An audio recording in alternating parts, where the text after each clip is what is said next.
आप सबको जैसे कि मैं प्रभु का धन्यवाद करती हूँ कि मेरा परमेश्वर जो सामर्थी है, वो अनुग्रहकारी है, वो जीवता परमेश्वर है और जीवतों के बीच में वास करते हैं। तो हमारा परमेश्वर जो हर रोज हमें एक नए दिन के साथ और नए वचन के साथ ब्लेस करते हैं, इस बात के लिए मैं प्रभु का कोटि कोटि धन्यवाद करती हूँ। तो आज हम प्रभु के वचन में से सीखेंगे कि कैसे हम प्रभु के वचन में बने रहना है। तो देखेंगे इब्रानियों 12 अध्याय उसके 5 वर्ष को देखेंगे हम। और तुम उस उपदेश को जो तुम्हें पुत्रों के समान दिया जाता है भूल गए। तो सचमुच जो परमेश्वर के उपदेश हैं, जो परमेश्वर के वचन है, वो हमें पुत्रों के समान दिए जाते हैं। तो सचमुच हमारा परमेश्वर जो अनुग्रहकारी है, वो हमें जब हम उनके बेटे बेटियां बन जाते हैं तो परमेश्वर हमें अपने पुत्र बना लेता है। तो हमें उपदेश भी पुत्रों के समान देता है, ताकि हम प्रभु की उस शिक्षा को भूल ना पाए जो परमेश्वर ने हमें जीवन भर के लिए दी हुई है। ये परमेश्वर के उपदेश जो जनरेशन टू जनरेशन हमारे जीवन में काम करेंगे। तो हमें प्रभु के वचनों में बने रहना है, प्रभु के वचनों को भूलना नहीं है।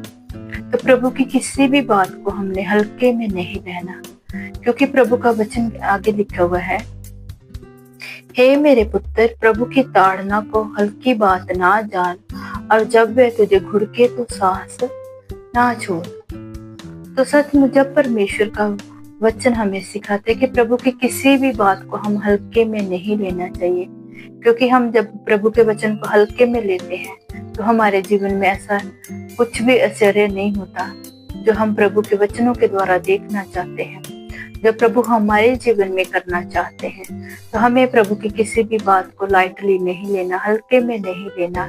जब वे हमें घुड़के, जब हमें वे डांटे, जब हमारी ताड़ना वचन के अनुसार करे, तो हमें उसके द्वारा हमें साहस को नहीं छोड़ना, अपनी हिम्मत को नहीं छोड़ना, बल्कि परमेश्वर में बने रहना। एक मजबूत चट्टान के जैसे अपने विश्वास को मजबूत करके परमेश्वर के वचनों में बने रहना है, जो परमेश्वर ने हमें पुत्रों के समान दिए हैं। तो प्रभु की किसी भी बात को हल्के में नहीं लेना चाहिए, चाहे वो प्रभु का वचन हो, चाहे प्रभु की ताड़ना हो, चाहे प्रभु की वो परीक्षा हो जो हमारे जीवन में आती है।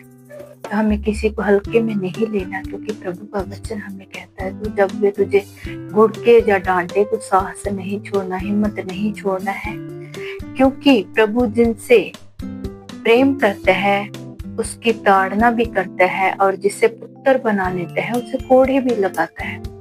तो सचमुच जिन लोगों से परमेश्वर प्रेम करते हैं उन्हीं की परमेश्वर ताड़ना करते हैं। तो जैसे हम देखते हैं कि जैसे हमारे बच्चे किसी गलत रास्ते पे जाए या किसी गलत काम को करें, तो हम उन्हें डांटते हैं, हम उन्हें शिक्षा देते हैं प्रभु के वचन के अनुसार कि नहीं, प्रभु के वचन के अनुसार ऐसे लिखा है, तुम्हें ऐसे चलना है। तो हम उनको घुड़कते हैं, हम उनको डांटते हैं। ऐसे ही हमारा स्वर्गीय पिता भी हमें डांट लगाते हैं, हमें परेशानी में लाके, चाहे वचनों के द्वारा हमें हमारी ताड़ना करते हैं।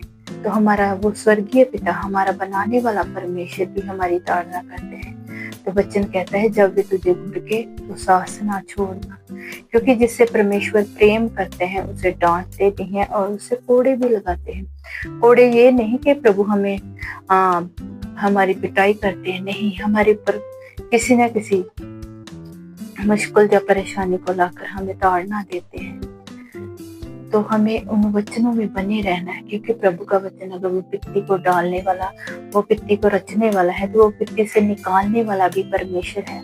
तो हमारा परमेश्वर हमें ऐसी परीक्षा में नहीं डालते कि जो हमारे सहन के बाहर हो, लेकिन जब अगर परीक्षा आ भी जाती है तो उसका निकास भी करते हैं। ये हमारे प्रभु के अंदर सचमुच सामर्थ्य गुण है कि वो दया का सागर है, वो हम पर दया करते हैं, वो कभी भी हमें छोड़ते नहीं है। तो वो हमारे स्वर्गीय पिता है, तो वो हमारी ताड़ना भी करते और कहते जिसे पुत्र बना लेते हैं उससे उसको कोड़े भी लगाता है। तो सचमुच जो लोग उसके बेटे बेटियां बन जाते हैं, परमेश्वर उन्हें ताड़ना जरूर देते हैं, ताकि वो बेटे बेटियां परमेश्वर को कभी ना छोड़े, परमेश्वर के साथ चलते उस साहस को ना छोड़े, हिम्मत को ना छोड़े, बल्कि परमेश्वर में बने रहे।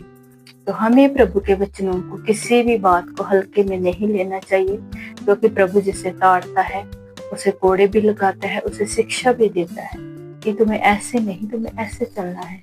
तो हमें प्रभु के वचन में बने रहना है और प्रभु के साथ साथ चलते रहना है, क्योंकि प्रभु का वचन हमें सब कुछ सिखाते हैं। प्रभु में कैसे बढ़ना है, प्रभु के वचन में से हम सीखते हैं और प्रभु में हमें बने ही रहना है।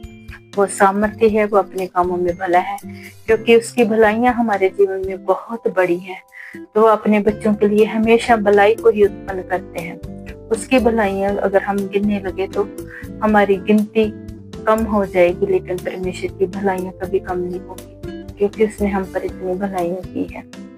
उन भलाइयों को याद करके हमें हर रोज प्रभु को धन्य कहना है और प्रभु को धन्यवाद करते ही रहना है। जितनी भलाइयां परमेश्वर ने हमारे साथ की हैं, सबसे बड़ी भलाई तो प्रभु ने हमारे साथ ये कि अपने इकलौते बेटे प्रभु यीशु को हमारे लिए दे दिया, ताकि हम नाश ना हो बल्कि अनंत जीवन को पाए, जो परमेश्वर ने हमारे लिए रखा है। तो सचमुच इस भलाई को और प्रभु की और जो हमारे जीवन में भलाइयां प्रभु ने की है, उन्हें हमेशा याद करते रहना है। इन वचनों के द्वारा परमेश्वर आपको आशीष दे और सचमुच हम प्रभु के वचन में बने रहने के लिए हर रोज प्रार्थना को मांगने की जरूरत है। धन्यवाद। आप सबको ध्यान से